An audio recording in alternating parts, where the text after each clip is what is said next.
How to put music in Facebook profile 2022.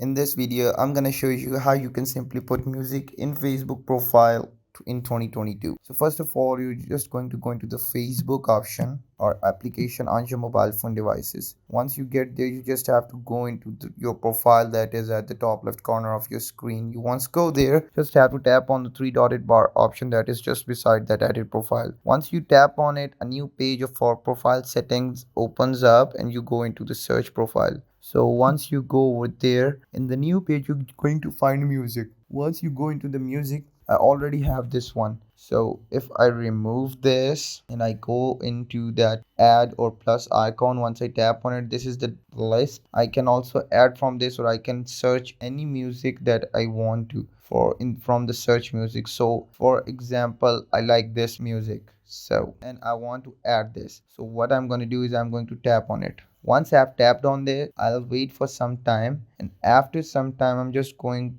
to recede, and once I go into the back page, I see there it is. So the people who are added on Facebook with me, they can see my music. So this is how I do it. This is how to put music in Facebook profile. I hope you guys liked the video and enjoyed it. Don't forget to like, comment, share and subscribe on my YouTube channel. Till next time, peace.